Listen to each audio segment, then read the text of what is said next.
but we'll make it as simple as possible. Okay. All right. Okay, so what is the definition of a prenatal diagnosis? It's the science of identifying congenital abnormalities and the genetic condition in the fetus. So what does it encompasses? So ang aaralin natin dito when you say prenatal diagnosis, the diagnosis of the structural malformation. So congenital anomalies, okay? The screening test for aneuploidy. For example, you have a patient with nuchal translucency. Alam mo baka may aneuploidy baby, what are the screening tests available? Or is it indicated for mothers who are more than 35? Marami ng mothers ngayon na mga 40s, di ba? They go into in vitro. So also, do you need other screening test? Kasi di ba later on, we will study the prenatal screening test for those for in vitro. Kasi kung aneuploidy yung baby, hindi nila init embryo transfer. And carrier screening test. There are families with a specific genetic disease. So you can also request for a screening test for these families. And diagnostic test performed on chorionic villi amniotic fluid. So yung mga amniocentesis, choriovenous sampling, and the chordosynthesis. Okay.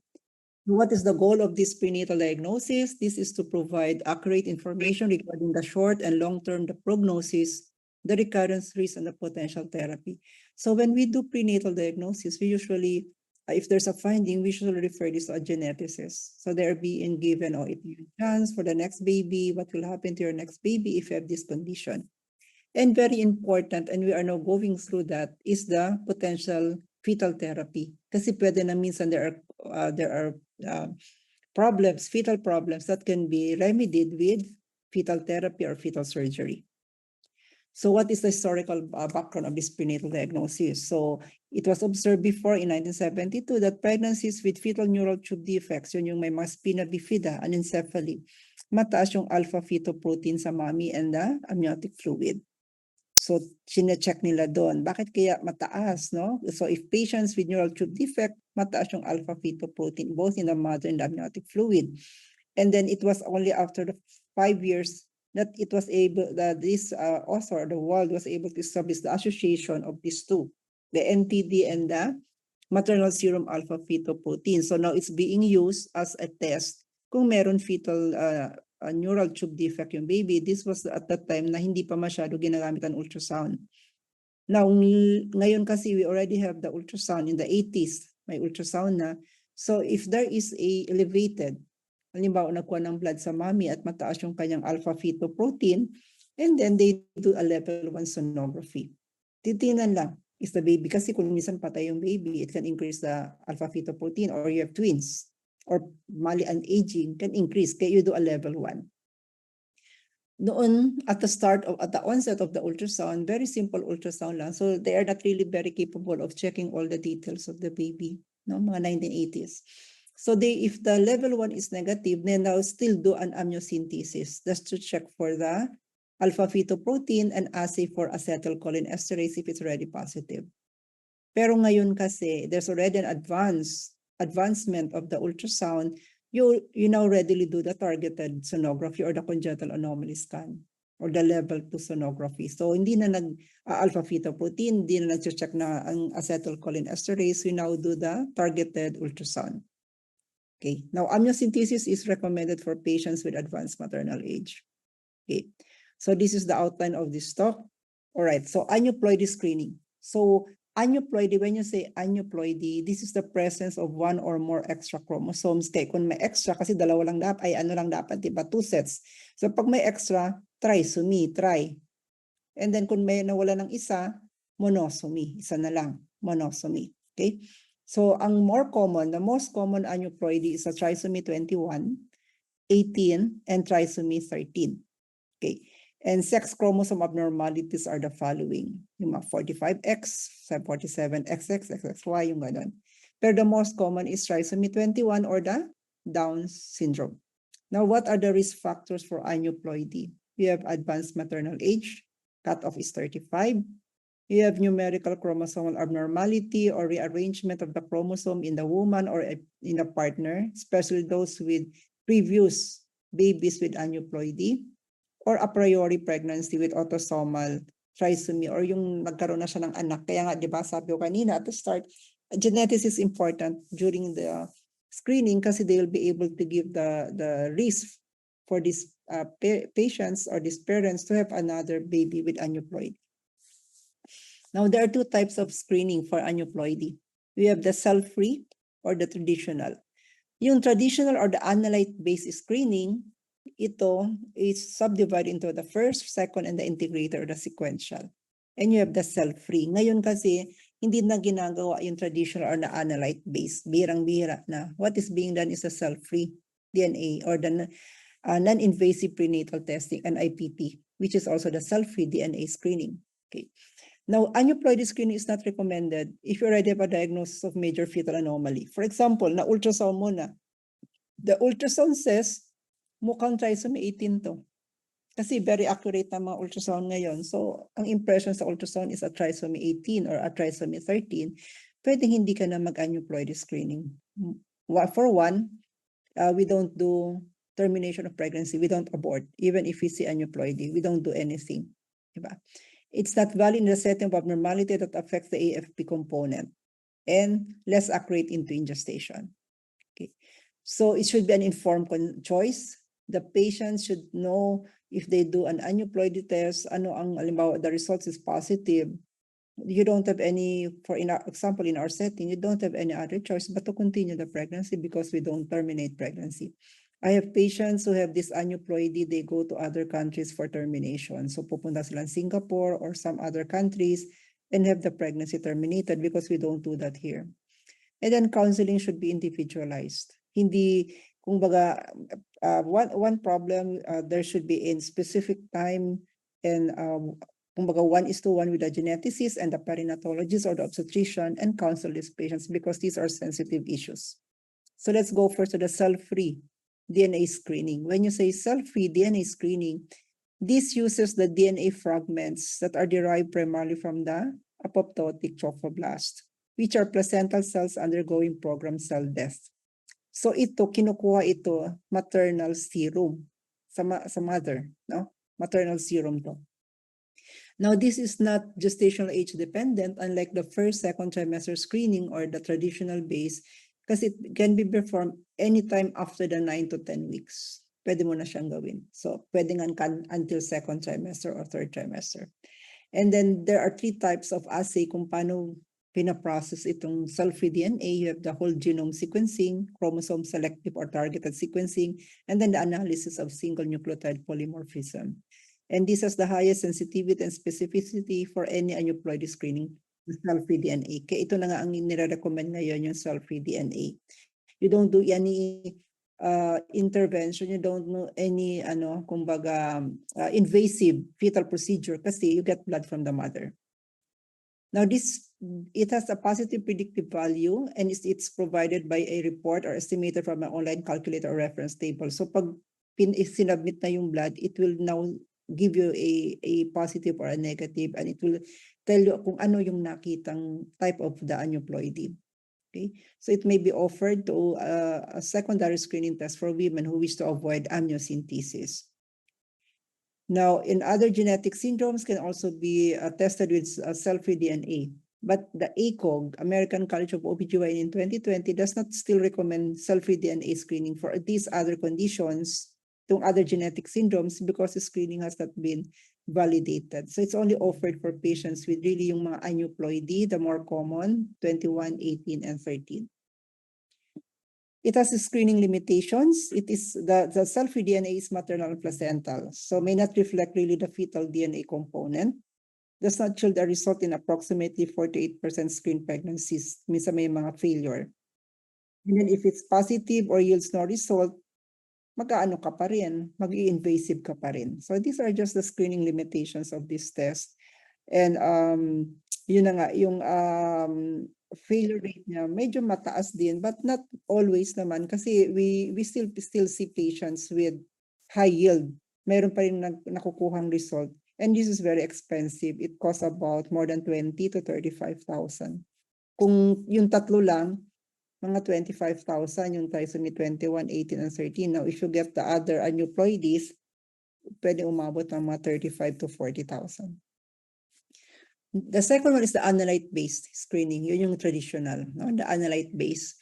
The maternal serum analyte is measured in multiples of median. So ina-adjust yan sa age, the weight, and the gestational age of the pregnancy. Now, this is reported as MOM para pwede mo siyang, you can compare it with other different laboratories kasi all laboratories will give you MOM, multiples of median, para pwede mo siyang i-compare, no? And then it will give you a result. It's either positive or abnormal. Okay, now there are 3 categories. The first trimester screening or the combined first trimester screening, CFTS. This is done at 11 to 14 weeks. Just remember yung 11 to 14 weeks. So what are these tests that is being used for the first trimester screening? You have the HCG, PAPI, and the NT. So tandaan nyo lang yung HPN, no? HPN on the first trimester. First trimester screening, 11 to 14 weeks, HPN, you have the human chorionic or the HCG, you have the PAPI and the nuchal translucency. Okay. Now yung PAPI, ito yung mga possible results. Kung trisomy 21, your beta HCG and your PAPI is low. Magkabaliktad, no? But in trisomy 18 and 13, both the beta HCG and the PAPI are low. And then nuchal translucency, ito yung nakita natin kanina, but there are slides on the succeeding, in this succeeding slides, it will show the NT. The detection rate is very high for trisomy 21 and 18, 80%, and 50% mababa sa trisomy 13. Okay. Now the NT, as I've mentioned kanina, the maximum thickness of the subcutaneous translucent area between the skin and the soft tissue overlying the fetal spine. So ang ibig sabihin, pag makapal yung NT, doesn't mean it's already an abnormality. It's just a marker that confers increased risk for abnormality. Okay, so it will be measured when the CRL is about 38-84 millimeters, yung gumagawa ka ng NT. Kasi yung when you do NT, should be specific. Dapat ganito ang size ni baby, 38 to 84 millimeters, nasa sagittal plane. Dapat you can see the nasal bone, to ang nasal bone, ito the nasal skin, and then this is the nasal bone, dapat kita lahat yun. And then this is required of our fellows taking the exam, that they should be submitting an NT picture kasi may certification ito. Now the normal is less than 3 millimeters, so if it's more than 3, then you think of a possible aneuploidy. Okay, so aside from aneuploidy, NT is associated with other genetic syndromes and other birth defects, especially fetal cardiac anomalies. So it's a marker. It's not an abnormality, but a marker. Now, the second trimester screening is done 15 to 21 weeks. Could be used as standalone for those who sought consult after the first trimester. So kung hindi lang patingin ng first trimester, you can offer the second trimester, and you have the quad test. And these are the AFP, beta HCG, the estriol, and the inhibin. 4. Yung kanina, you have the 3, di ba? The HCG, the PAPI, and the NT. Ito naman quadruple, you have the AFP, beta HCG, the estriol, and the inhibin. Okay. Now, on the second trimester screening, pag sinabi mo pag mababa ang both the serum alpha-fetoprotein and the estriol, mataas yung HCG and dimeric inhibin alpha, you have trisomy 21. Okay. So tandaan nyo na lang yung high. Pag mataas, high, HCG, I is inhibin. Para madaling matandaan. So kung hindi siya, wala siya dun sa HI, low siya. AFP and estriol. Okay. The detection rate is about 81 to 83%, useful for triploidy and monosomy, and no benefit over first trimester screening, and can be used as standalone. Okay, so if you do first trimester, it's okay. If you do second trimester, it's okay. Or you can do either one as a standalone exam. Now, why is alpha-fetoprotein part of the of the screening for the first and the second for the second trimester? Because you will be able to detect neural tube defects. When you say neural tubes defect, you have the spina bifida. You look at the pictures, spina bifida, anencephaly or encephalocele. Nag-herniate na yung brain. Okay? And then you have here a big space, naka-open. Kita mo yung cord, the spinal cord, and the neural structures. And then ito walang skull. Now, why AFP? Because AFP is a major protein in the fetal serum. So any defect in the fetal integument permit AFP to leak into the amniotic fluid. Kaya madidetect siya. Parang yung kaninang sa history natin, di ba? Maternal alpha-fetoprotein, tapos ang relationship with the NTD. Because of this principle, nag-leak siya kasi may break in the integument. Normal value is 2.5 multiples of median. So the detection rate for spina bifida is 80% and high for anencephaly. These are the conditions associated with elevated maternal serum AFP.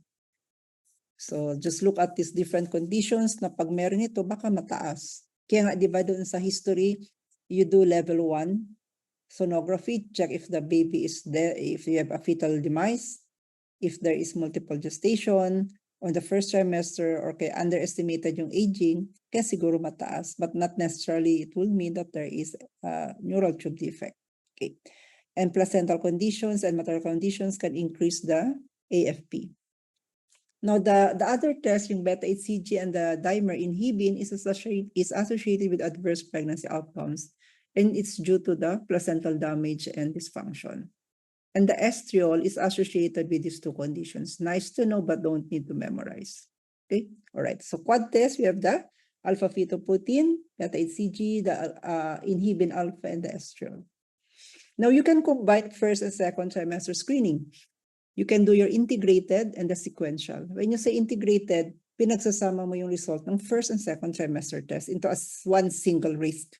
So gagawin mo muna yung una, and then you add the second trimester screening. So you do it 11-14 weeks, yung NT and the serum analyte, the PAPI and the HCG, and then you do the quadruple markers at 15 to 21 weeks. Then you add both, and then there's a single risk. It has a high detection rate of about 96%.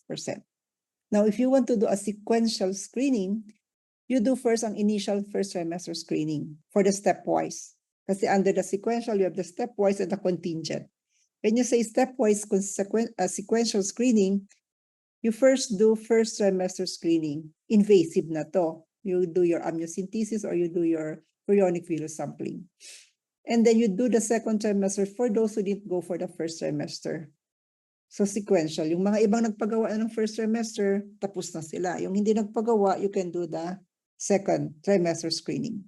So it's a stepwise. Now, yung contingent, you just look at the risk factor of the patient. So you do also one test and then you check. For example, if your mother, mayroon table yan, if your mother is, let's say, 40 years old, you look at the risk for the mother to have trisomy 21. If it's more than 1:30, then you advise invasive testing. If there's a moderate risk, you can do your second trimester screening. But if the risk is just 1 in 1,500 mothers, then you don't need to offer anything. So may table yan, di ba? It's in your book, may table yan. Nakalagay dun, if the mother's age is like this, what is the risk of having trisomy 21? So kung nandyan, depende sa risk ng mother, then you offer all these available testing. If it's less than 1,500, don't offer anything. Okay? So remember, there's a combined first and second trimester, integrated and sequential. Now, ultrasound screening is also used to detect abnormalities. So aside from the age of the mother, you detect multiple pregnancy, you detect also major structural and minor sonographic markers. Okay. As been mentioned kanina dun sa ACOG, you don't offer aneuploidy screening if a major abnormality has already been identified on ultrasound. So these are the second trimester soft signs or the sonologic markers. So pag may nakita ka nito, it enhance your diagnosis that there might be an aneuploidy. If the nuchal skin fold is more than 6 millimeters, now this is different from the NT, nuchal translucency. Nuchal translucency, ang cutoff natin is 3 millimeters, di ba? And you do that on the first trimester. But if you do that on the second trimester, ang tawag na dyan, nuchal thickening, okay? Or the nuchal skin fold. Ang cutoff na is 6 millimeters, okay? So that's the difference between the two, the NT. Don't interchange NT and the nuchal thickening. Okay, pareho sila NT, pero yung isa, translucency, yung isa, thickening. Okay. Echogenic intracardiac focus, yung sa heart niya, may nakikitang puti. Dito ito, yan, puting yan. If it's bilateral, both the left and the right ventricle meron, think of a possible trisomy 13. Pero kung isolated lang, isa lang nakita mo sa left ventricle, but you don't see any other soft markers, you just mention an incidental finding of an intracardiac focus. Don't say, yung baby mo trisomy 13 just based on one intracardiac focus. Okay? Kasi it will not, it might be a normal variant, hindi siya abnormal. And then renal pelvis dilatation, yung dilated yung renal pelvis, there are certain cutoffs depending on the age of gestation. The bowels are echogenic, maputing-maputi yung bowels. Okay? It might mean cytomegalovirus or cystic fibrosis. Cystic fibrosis is a genetic disorder. If you have short femur and humerus, can also say that you might have a trisomy. Rhinodactyly, there is a hypoplasia of the fifth digit middle phalanx.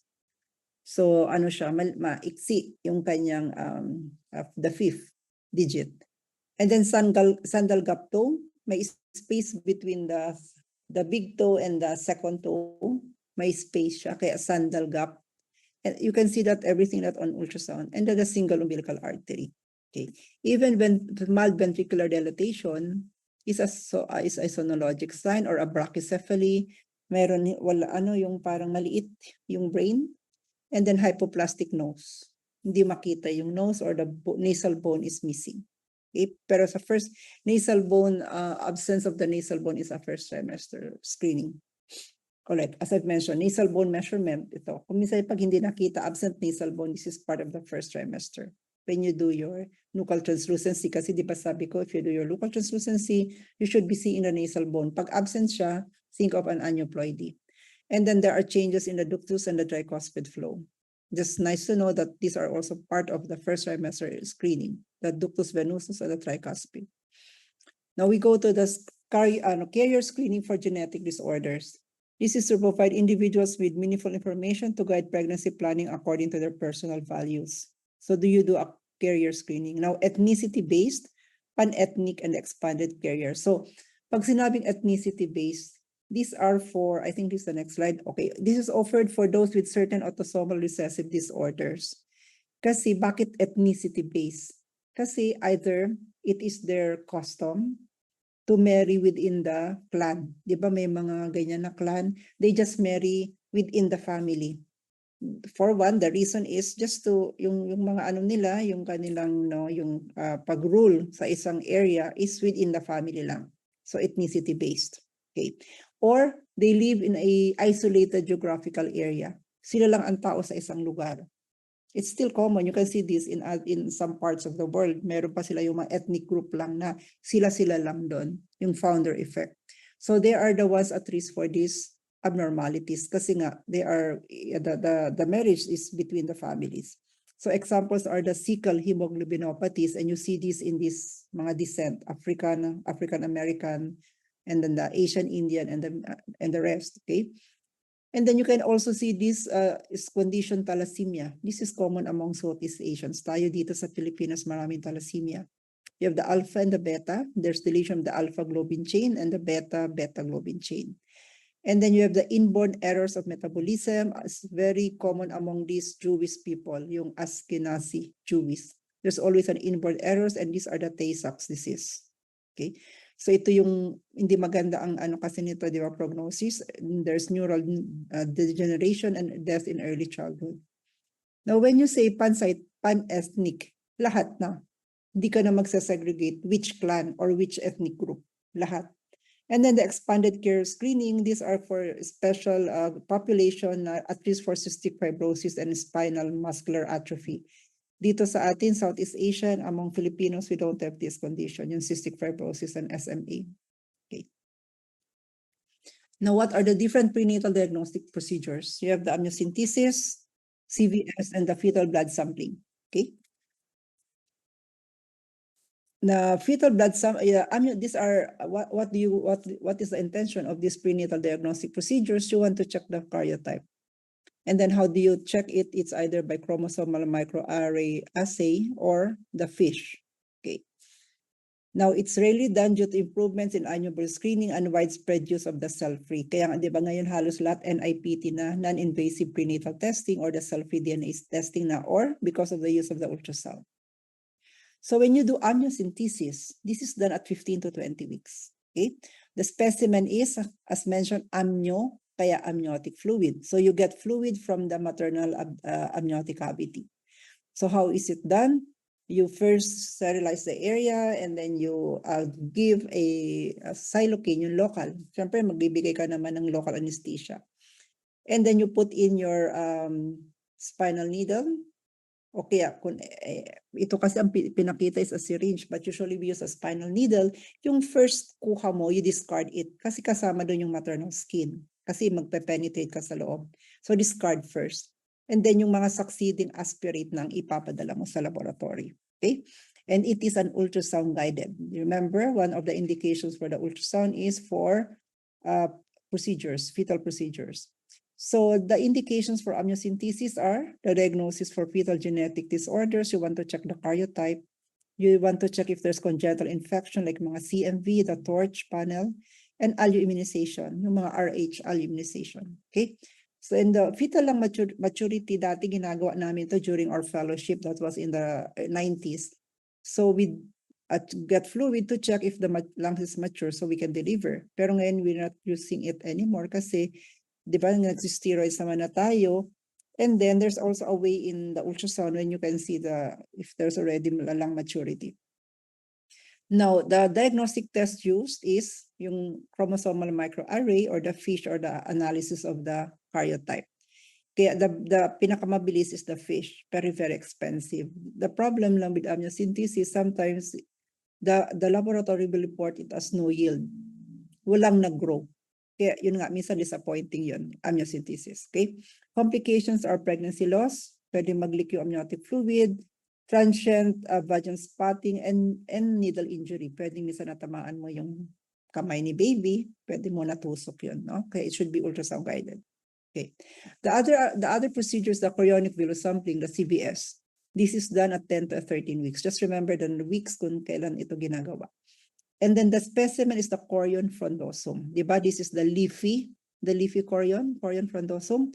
So you get specimen. So this is done transvaginally. Okay. Yung iba nagagawan transabdominally, pero you will be having a lot of, diba? Ang dami mong dadaanan if you do it transabdominally. So transvaginally is also done with ultrasound guidance. You put in a speculum, may special catheter yan for use, and then you can just get it from the chorion. May bleeding ito, pero this doesn't, the pregnancy loss is higher than the amniocentesis. So what are the relative contraindications? If the mother is bleeding, there's active genital infection, masyadong naka-ante or retroflex ang uterus and the body habitus. Okay. Minsan pag mataba din, masyadong mataba, minsan ang hirap, di ba? The pagkuha, especially if the lateral walls of the vagina are all falling down, hindi mo siya makita sa loob. Complications aside from pregnancy loss, lymph reduction defects, and the oromandibular lymph hypogenesis. Now, this is secondary to, syempre, na kumuha ka ng sample from the chorion, sometimes it disrupts the vascular supply and it can result in these abnormalities. And vaginal spotting, which is self-limited. The third procedure is the fetal blood sampling. This is the chordocentesis or the PUBS, percutaneous umbilical blood sampling. Specimen is venous, not the artery, venous. Kasi ang ipapuncture mo si vein, not the artery, because if the artery, it will cause vasospasm and bradycardia. So you get blood from the vein, and you will see this naman on ultrasound na vein yun. So you get it near the placental cord insertion kasi mas stable, hindi siya gumagalaw-galaw. Kasi pag cord na free loop, malikot, hindi mo siya matusok. So you get it from the more stable position of the cord. Indications will be anemia, placental alloimmunization, and fetal karyotype determination also.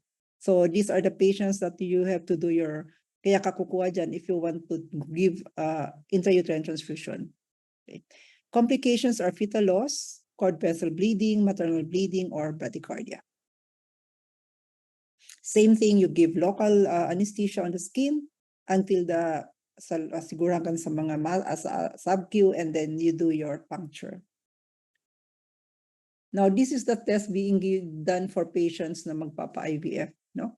It provides information regarding the chromosomal complement and single gene disorders among couples undergoing IVF. We have the pre-implantation genetic testing for aneuploidy. They just check the number of chromosomes. So you can do it either on yung first day, day 3, you get a sample blastomere biopsy, and then you go for the pre-implantation genetic testing. Or you can get it in the trophoblast. Dito. Yung una, you can get it in the oocyte. Okay.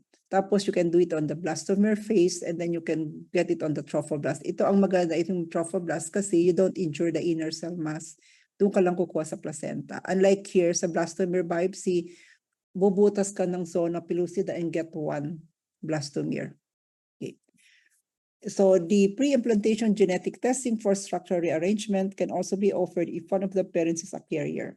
And then the pre-implantation genetic testing for monogenic disorders. This is done for those at risk for particular gene disorder or the hereditary syndrome. Now, what is the importance of this? Kaya nga for IVF, di ba, this is in vitro. So before they implant it to the mother, they will check if there's a presence of aneuploidy. Kung aneuploidy, hindi na ini-implant. Okay, now there's also some moral issues here. Ano nang gagawin doon sa hindi na-implant na aneuploidy cell, di ba? So I have a patient, she had an IVF, tapos lumabas aneuploidy, hindi na na-implant yung kanyang cell, yung kanyang oocyte. Now we'll go to fetal therapy. How do you do? That's the importance of fetal therapy. This is now the the ones being done internationally, and some we are now doing some of this locally. So kung medical therapy, when you say medical therapy, yung wala kang it's not an open surgery, or it's not something that you have to do a surgical procedure. So one is the fetal anemia. You give your fetal blood transfusion or the intrauterine blood transfusion. And the indications are for parvovirus infection, very severe anemic ang baby na may hydrops, severe but not ongoing fetal maternal hemorrhage, fetal hemoglobin Barth disease, yung mga alpha thalassemia with Barth's disease, and the RH-ALS immunization. Dito ba sa RH, you don't give IUT na, you just give your anti-D, anti-ROGAM, or the anti-D RH antibodies. Okay, so di ba itong RH-ALS immunization, although this will be in your pathology OB, ito yung mother with a negative blood type, RH type, the father is positive. So the baby might be positive. So on the subsequent pregnancy, sa first pregnancy, wala pang masyadong effect. On the subsequent pregnancy, if the baby is again positive, nung nanganak si mommy sa first na, some fetal red cells can go inside the maternal circulation. So makikilala siya ni mother as something that is not normal or is not same as hers. Kasi positive, negative siya. So it will produce antibodies. So sa succeeding pregnancy, these antibodies will attack the red blood cell if the baby is again positive. Kaya nga bibigyan mo siya ng anti-DINA, anti-RH antibodies, which is available locally. Now, the fetal blood transfusion, you get blood first and check what is the fetal hemoglobin or hematocrit. And then from there, you can compute the amount of fluid, the blood that you will put in. And sometimes hydrops will resorb. Mawawala yung hydrops if you give your blood transfusion. Okay. Arrhythmias. There are babies with tachyarrhythmias, supraventricular or the atrial flutters. So this results to heart failure sa baby sa loob, and it will be manifested with hydrops fetalis. So the management is you give anti-arrhythmic medications. Now, how do you give these anti-arrhythmic medications? There are two ways: transplacental or intraamniotic injection. Transplacental, pag sinabing transplacental, you give it to the mother. Bibigyan si mami ang iinom ng gamot. Okay. So what are these medications? Digoxin, sotalol, flecainide, and procainamide. So pwede mo siyang ibigay. If it's a transamniotic, these medicines i-inject sa loob through the amniotic cavity and will be absorbed by the baby. Between the two, better absorption is from the one from the mother, so transplacental. Now, we have several cases of these ones. Hydropic na yung baby because of this atrial abnormality in the rhythm. The hydrops fetalis resolved after giving of these medications to the mother. Now, bradyarrhythmias naman, or the congenital heart block, if there is a structural abnormality together with the heart block, then it has a very poor prognosis. You don't give medicine na. But for normal heart, especially for patients with SLE, lalo na yung may mga anti-SSA or anti-SSB, the raw or the la antibodies, then you can give steroids, dexamethasone, so that the first-degree heart block will not progress to a second or third degree. Pero if you get them on the third degree, di ka na kailangan magbigay ng steroids because you cannot revert that anymore. So sa mga first degree, pwede mo pang ma-avoid that heart block to become second degree. Now, hydroxychloroquine is for the SLE. Now, for heart block, kung halimbawa dito sa mga abnormality na gusto mo lang pataasin heartbeat ng baby, you can give terbutaline. But for those with normal heart, you can give the dexamethasone. Other congenital disorders, you get congenital adrenal hyperplasia, you give steroids. Fetal thyroid disorder, you can give the antithyroid or the thyroid hormone. And for congenital pulmonary adenomatoid malformations, these are for patients with lesions in the lungs. You can give steroids para magkaroon ng resorption of these lesions, especially if these are the small cystic lesions. Fetal disorder, if the mother's Graves' disease, baby also has hyperthyroidism kasi meron siya yung thyrotropin receptor antibody that goes inside the fetal circulation. So si baby hyperthyroid din. So you give these medications to the mother to prevent fetal disorder in the baby. Now the next is the fetal surgery. Either you do an open heart fetal surgery, fetoscopic, percutaneous, and ex utero, or the exit. Now, open fetal surgery, you do surgery while the baby is still inside. The OB will open the uterus, and then the surgeons, pediatric surgeons or neurosurgeons will do the surgery. And these are indicated for babies with myelomeningocele, the CPAM, and the SCT, or the sacrococcygeal teratoma. Now, this is now being done abroad, and we are now going into this eventually locally. Hopefully locally, we'll have this procedure. We'll be undergoing training for this. And then the fetoscopic surgery, ito yung sa mga patients na may twin-to-twin transfusion syndrome, na the reason for the abnormality, yung isang baby anemic, the other baby is plethoric kasi yung donor binibigay lahat ng halos blood supply niya to the bigger twin. So ang cause nito is an abnormal vascular anastomosis between the artery and vein in the placenta. So you do laser ablation, ikakat mo yung connection to prevent the twin-to-twin transfusion syndrome.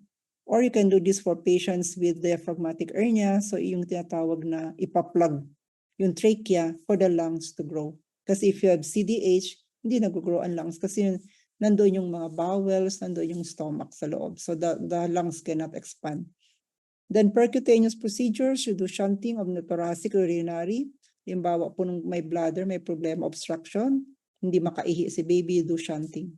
And then the exit or the ex utero intrapartum treatment, or this is done for patients with tumor masses, lalaki ng neck masses, that when you deliver the baby, magkakos siya ng respiratory distress kasi mahirap siya intubate kasi malaki ang neck mass. Now, patients with neck masses or airway obstruction, these are the patients that would need the use of MRI kasi nga makikita mo if there is already tracheal compression. So what is being done now with exit, and we have done this several times in one of the centers that I go to, ilalabas mo yung baby, cesarean section, but you only deliver the head and one arm, no? Tapos pag nilabas mo na yung head and one arm of the baby, the pediatric anesthesiologist or the neonatologist will now intubate the baby habang si baby nakakonect pa sa placenta ni mommy kasi you don't cut the cord yet because you only deliver the head and the one arm. So once the intubation is successful or complete, or kaya tracheostomy, kung hindi ma-intubate, they do tracheostomy. Once it's complete and the baby now is connected to the nakabag na siya or nakakonect na siya sa mechanical ventilator, then you now you do the completion of the delivery. Ibig sabihin, lalabas mo na si baby and then you cut the cord and give the baby to the neonatologist or the people who will take care of the baby. So you don't cut the cord until there's already, you have already assured that there's already airway. There's already you won't meet obstruction in the airway kasi na-intubate na siya or nagkaroon na ng tracheostomy. Okay, so that is the exit procedure. This one is the surgery for just showing you the surgery for the fetal myelomeningocele. So bubuksan yung uterus and then repair that opening. Diba kasi may sila pag meningocele may opening, bukas yung kanyang neural tissues are exposed because the membranes are open. So i-repair lang. Then you close the uterus and you finish the surgery. And this is a picture of the laser photocoagulation that I'm saying. May isang big baby. The one baby on the left is the big baby. The one on the right is the small baby. So si small baby, binibigay niya lahat ng oxygen and blood niya towards the bigger baby. Kaya siya anemic. So what you can do, kasi may anastomosis, those are the blood vessels in between. So you do laser photocoagulation. I-stop mo yung ano nila. You stop mo yung kanilang connection. So it will now stop giving the oxygen to the bigger twin para naman makarecover sa smaller twin. And then the other twin naman can have heart failure kasi nga sobra-sobra nang binibigay sa kanyang dugo. Yung isa naman will be kumbaga anemic. Okay? All right, so that's the end of this lecture. It's just 8:35. Any questions?